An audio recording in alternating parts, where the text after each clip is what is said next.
Ay, guys, napagod ang katawang lupa ni Inday. Ay, kailangan ko muna mag-relax. Sabay, mahaba pa ang aking alalakbayin hanggang mamayang gabi pa itong trabaho ko. Ay, habang itong asawa ko naman, hindi ako tinantanan.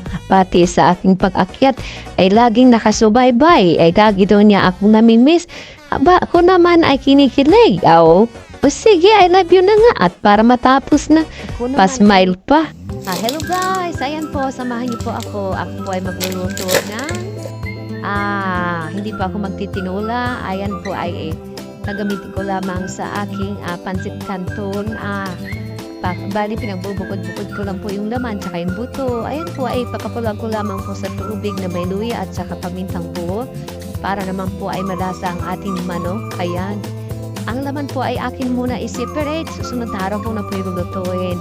At ayan na po, ipakulanan po natin na para po siya ay lumambot. Para madali na po siyang pagpitas-pitasin ang laman.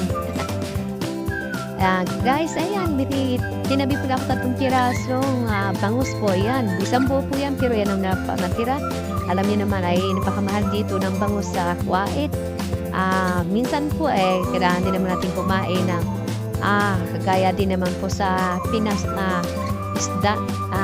Minsan namimiss din naman natin at siyempre din natin minsan ang sarili natin para kahit pa paano maramdaman ng punom natin ng ating mga paghihirap sa trabaho at makakain naman tayo masarap.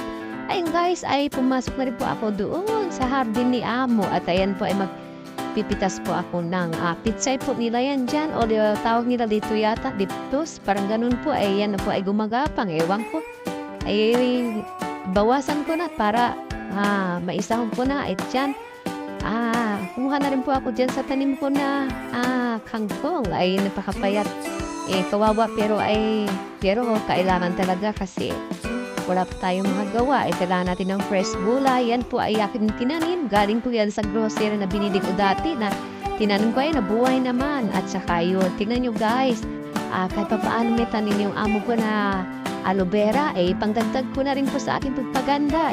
Kasama na ho yung pagid sa balat at saka sa buko. Siyempre, kailangan din po natin alagaan yung ating aloe vera para na sa ganun ay mayroong pulit tayong pipitasin. Alang yan guys. At tayo naman lumamadali na ho ay susundo pa ako sa alaga ko mamaya. Ayan guys. Nagnilikan ko lang po ang aking minuto. Naghiwa pa ko dyan ng sibuyas, luya, bawang. Hati na po sila sa aking ikikisang sinigang na bangus at saka yung pansit canton. Ayan guys, namamadali po ako ay kailangan natin mag-double time. Alam niyo naman po dito sa abroad, walang nasasayang na oras. Ayan po, hiwa na rin po ako ng 2 kamatis. Yun po guys, siyempre hindi mawala yung ating repolyo at napakalaking po ng binili ng amo ko. Mas malaki pa sa aking ulo. Ayan guys, kaya nahirapan po ako maghiwa. Kaya ingat lang po ako kaya baka yung kamay ko naman ang aking mahiwa. Ayan, kukuha lang po ako 1/4 para po ay sa ganun may matira at hindi ko naman kaya mabusin at ng kadami. Ayan guys. Okay, slice lang po natin. Pagkatapos niyan guys, syempre, at dahil meron naman kaming available sa ref, kumuha na rin ako isang carrots dyan guys.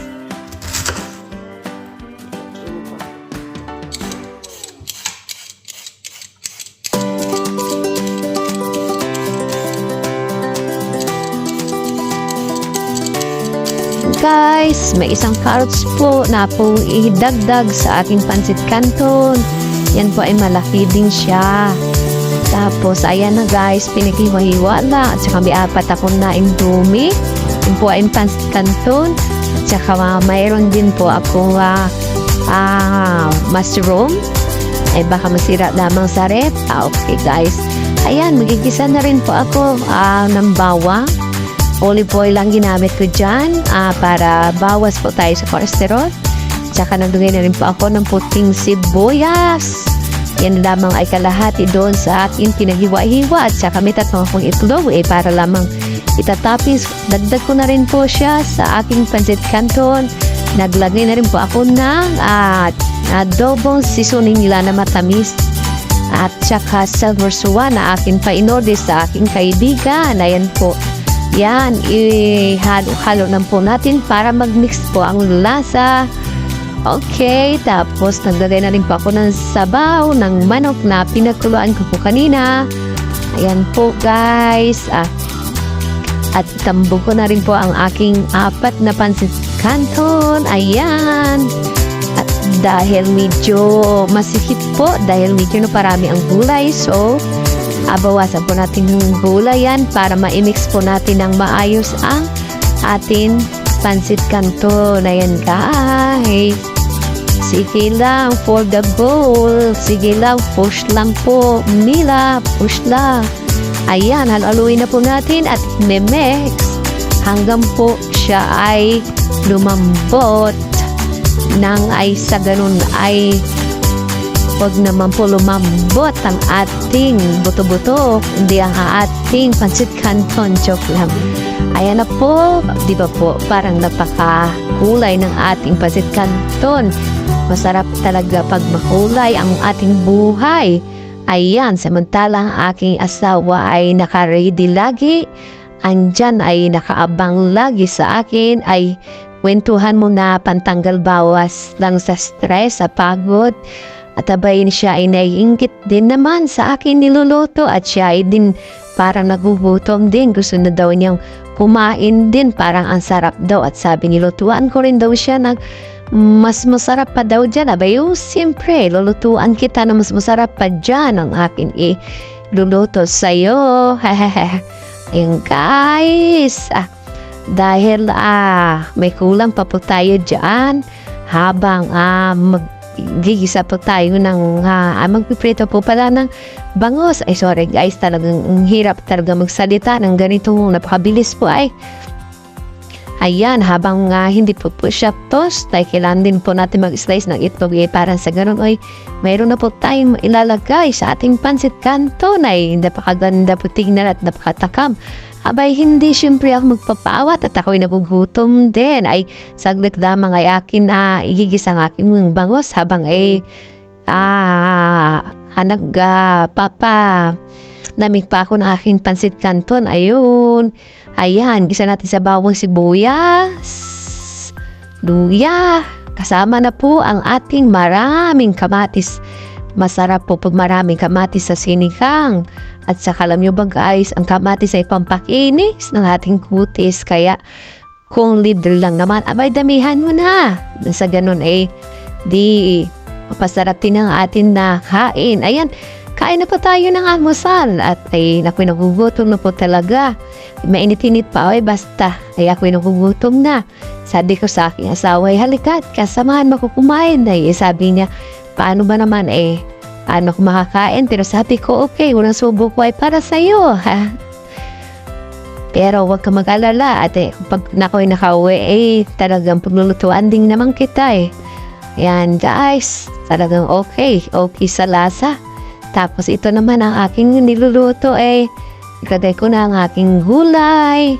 Unahin ko po muna ang gulay ko kasi baka yung aking bangos kapiranggot lamang ay madurog pa. Lahaluin na natin guys. Ayan. Tapos ayan, nilagay ko na. Yun. Tapos naglagay din po ako ng nor para sa pangdagdag pampalasa. At saka lagay po ako ng suka. Wala po kaming sinigang mix kaya pwede na rin yan for the goal. Yeah. Sinigang na rin yan. Sa probinsya noon, di naman uso ang sinigang. Kaya suka lang.